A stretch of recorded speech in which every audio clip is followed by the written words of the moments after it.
I'm Dr.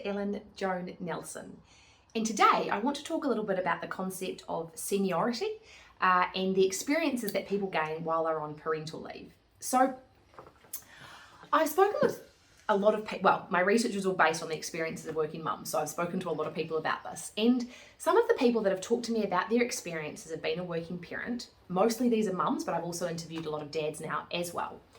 And some of them have talked about what's happened when they have returned from their parental leave period. So they might have, say, taken 12 months off, for example, when the baby was born, and then they've returned to work after that. And in a lot of organisations, what has been really disappointing for me to learn is that these people are effectively then held back 12 months. So when you think about if they join with, say, a cohort, so we're thinking sort of bigger organisations here. So a staff member joins with a cohort, they're all kind of at the same level. They're all progressing as they go along, but then this person takes 12 months off for parental leave, and when they come back, all of their peers have progressed 12 months, and this person is back at the point when they left. And in almost all of the cases, the people that I spoke to about this, as in the working parents that I spoke to about this, they kind of thought that was fair enough. They're like, oh, fair enough, I had 12 months off, so that makes sense. I'm now behind my peers by 12 months. But something I'd really like organisations to kind of open their mind to and to think differently about this. Instead of thinking, okay, that person's been out of this organisation for 12 months, so we're going to basically hold them back 12 months. How about you look and think about what are the skills that they've actually picked up and what experiences that have they had in the last 12 months?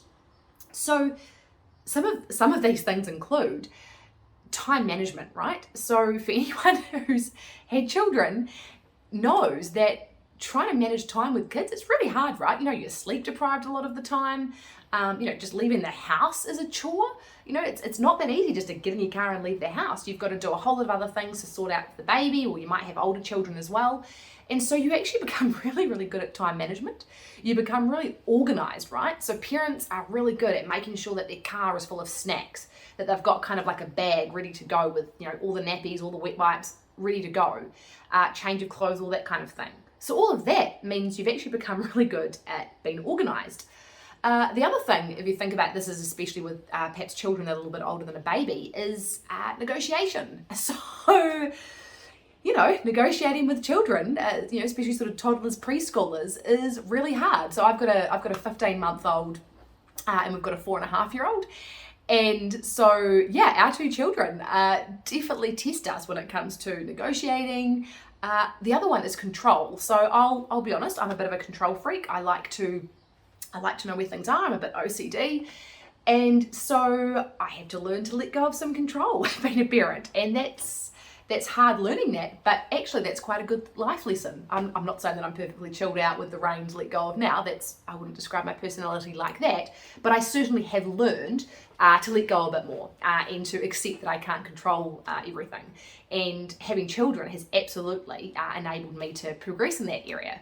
And as I say, multitasking, juggling, all of these are things that you learn as a parent. So what I'm suggesting to organisations, instead of thinking that when a staff member has a period of time away for parental leave, instead of thinking, kind of the clock stops when they left and by the time they get back, they're now 12 months behind their cohort, why don't you look at it and think, wow, they've actually built up a whole lot of other life skills. And perhaps we should actually value those extra life skills. Instead of discounting them, let's think about, what do these extra skills that person has now gained and these extra experiences that person has now had, how does it actually add value to our organisation? And then if you did that, first of all, the organisation will benefit, right? Because actually, the parent has gained some good skills and some good experiences. So that's good for the organisation. But also, if you acknowledge that to the parent and say, look, we're not going to stop the clock when you left 12 months ago, we're going to keep you at the same, in line with your peers, that staff member is going to feel so valued. And when staff feel valued, they absolutely work harder for you and they will be more loyal and more committed. And so the organisation wins. It really is. It's a win-win.